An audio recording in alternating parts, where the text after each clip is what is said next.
Senhores deputados, senhor presidente, o que me traz hoje aqui é matemática. Matemática pura e simples. Tenho acompanhado os noticiários estaduais, os jornais, os blogs, e tamanhos escândalos, tantas denúncias, tantas delações, tantos assuntos nefastos sobre o Paraná.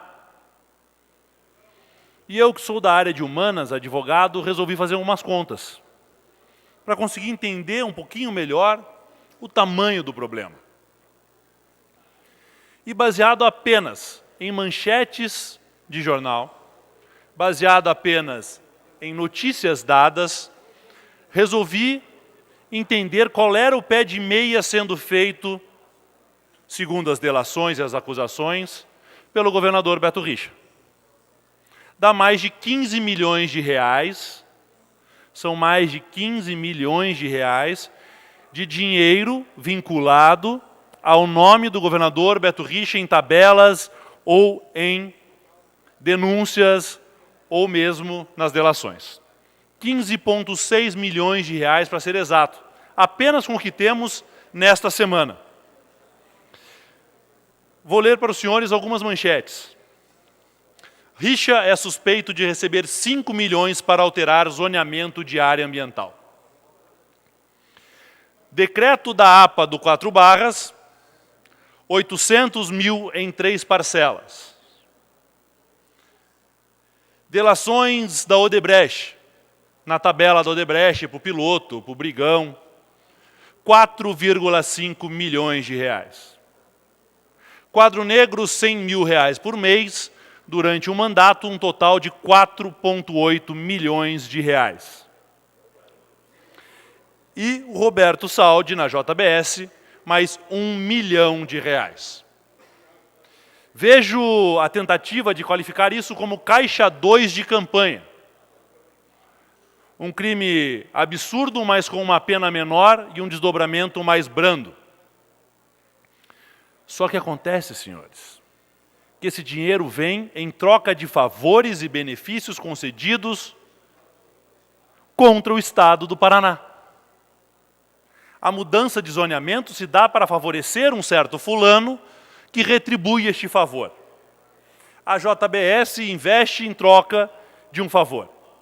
A Odebrecht, 4,5 milhões por uma obra de 7 bilhões de reais. A Quadro Negro, dinheiro desviado, que seria pago, o nome disso é corrupção ativa e passiva. Não é caixa 2 de campanha. Caixa 2 de campanha é uma doação por fora para uma campanha de um determinado grupo com interesse econômico em um candidato. Quando esse dinheiro vem vinculado a um favor às custas do erário do Paraná, ou a um decreto, um projeto de lei, uma alteração assinada pelo governador, o nome disso é corrupção ativa e passiva. Não tem outro nome, não tem outra explicação. E o pé de meia, só com essas notícias aqui, sem entrar na Publicano, na Voldemort e nas demais notícias que envolvem o governador, passa dos 15 milhões de reais. 15,6 milhões de reais seriam, com poucas notícias, um pequeno pé de meia. Não tão pequeno, se pensarmos enquanto ganha um trabalhador paranaense. Não tão pequeno se pensarmos que esse dinheiro saiu da saúde, da segurança e da educação. Não tão pequeno se pensarmos que esse dinheiro custou ao Estado do Paraná nos últimos dias a nossa imagem como um Estado de gente séria e trabalhadora, pois o Paraná teve a sua história manchada em todos os jornais, quando um governador é citado em diversos, não um, não dois, não três, mas 6 ou 7 processos de corrupção.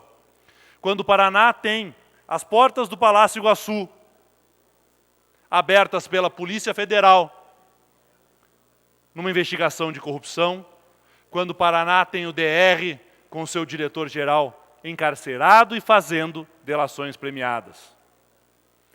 Este custo para nós paranaenses excede muito mais do que o valor monetário. Excede a honra de um Estado que foi manchada por um governo narcisista Para concluir, deputado. É a honra do nosso Estado que foi manchada por um governador narcisista, um governador que estava tão certo de sua impunidade e de sua fama para com seus pares, que esqueceu que o governo é do Paraná e não dele. Senhores, era apenas esta conta matemática que eu queria trazer para os senhores, para que vocês pudessem ter uma noção. Alguns pequenos desvios do governador somam mais de 15 milhões de reais.